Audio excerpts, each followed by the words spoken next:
سيحجون إليها هذا العام. ماذا تعني؟ بلا سلاح. بلا سلاح؟ سيقضي عليهم أبو سفيان في الصحراء؟ يعتقدون أن إيمانهم بالله سينجيهم، ولكني أتفق معك، ربما يقضي عليهم.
الزموا أماكنكم، لا يستفزونكم، هذا مرادهم، لا تتحركوا.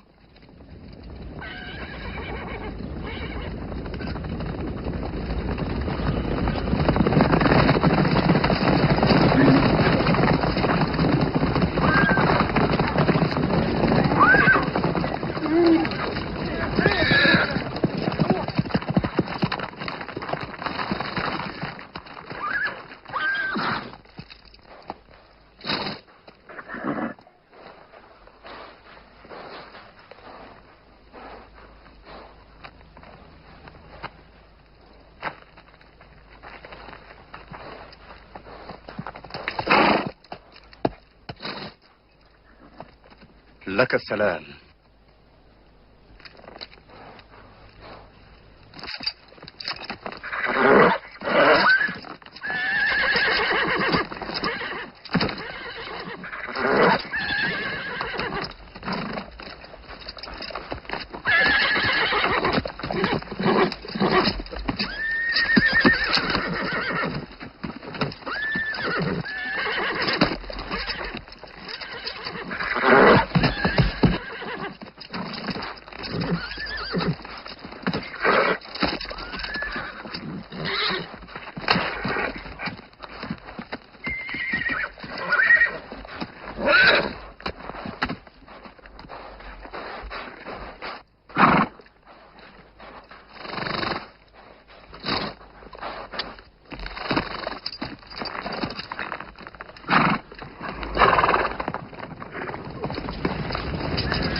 البيعة.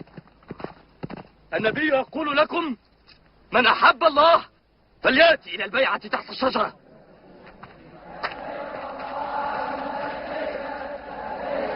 بسم الله الرحمن الرحيم. لقد رضي الله عن المؤمنين إذ يبايعونك تحت الشجرة فعلم ما في قلوبهم فأنزل السكينة عليهم وأثابهم فتحا قريبا. صدق الله ورسوله.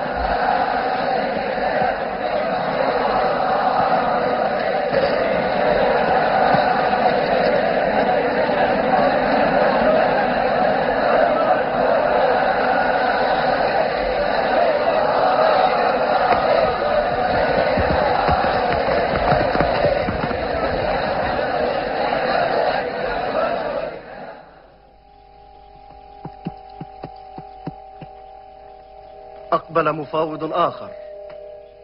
سهيل بن عمرو. يبدو أنهم يريدون مصالحة.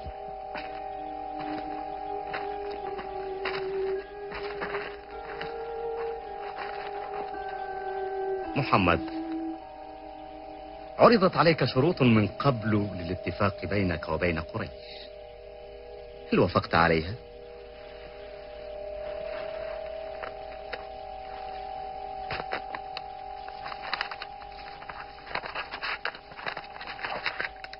ما هذا؟ بسم الله الرحمن الرحيم. لا أعرف هذا. اكتب باسمك اللهم. هذا ما تصالح عليه محمد رسول الله. لو شهدت أنك رسول الله لم أقاتلك. بل اكتب: هذا ما تصالح عليه محمد بن عبد الله مع سهيل بن عمرو. أليس هذا هو الأصح؟ هذا أفضل.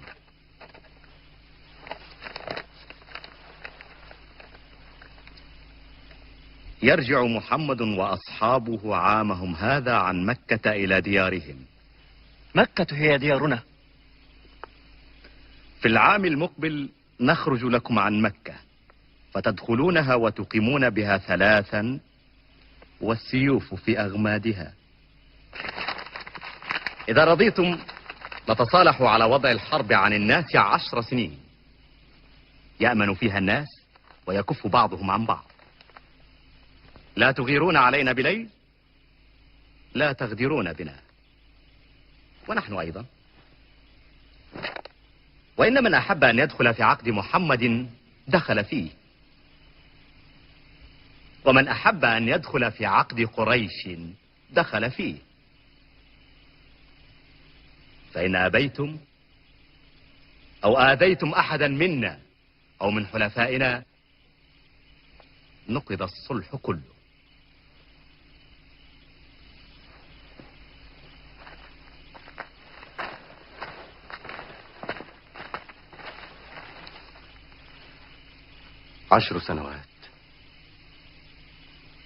عشر سنوات من السلم. نحن نحتاج إلى هذا الوقت. سنستخدم هذا الوقت